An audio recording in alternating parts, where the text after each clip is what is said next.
Ate? Ma? I'm getting married! Ano? Magpapakasal? So he and Nicole got back together? Sana nga yung Nicole na lang, ano?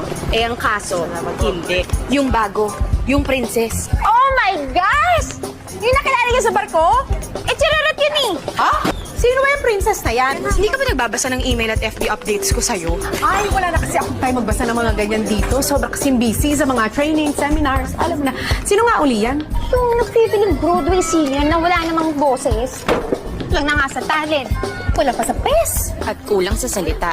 Nung pinakilala sa akin ni Rebre, wala halos imik at kung makakapit sa kanya, akala mo lim. Yung babaeng yan, hindi ko pa nakikita. Parang hindi ko na gusto, ha? Hindi kaya nakulam ang nagayumay yung bunso natin. Does Mama know?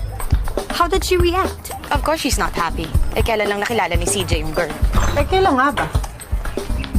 4 months ago, sa cruise. Diba? Si. Nag-cruise nga pala si Rebre para makapag-move on kay Nick. Sandali, di kasalanan mo pala. Ako. Idea kaya ni Ate Alex yun. Uy, bakla! Umagri ka naman, di ba? Baka sino ba bumili ng ticket? Ako ba? Oh, so it's my fault now. Kung alam ko lang na yung kapatid niyo yung promotor, I wouldn't have agreed to that stupid idea. By the way, the wedding's happening in 2 weeks. 2 weeks. Kuntechi? Instant, mami? Hindi. Oh, eh bakit nagmamadali? Bakit pa daw nila patatagalin kung true love na? Wait.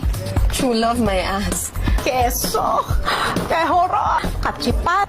Anyway, ano pa mong opinion natin, kailangan ninyong umuwi para sa big event. Ha? Umuwi? Pati ako? Yup.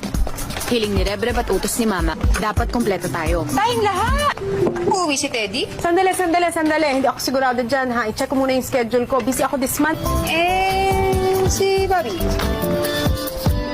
I'll check my schedule. Sige, check ko rin schedule ko.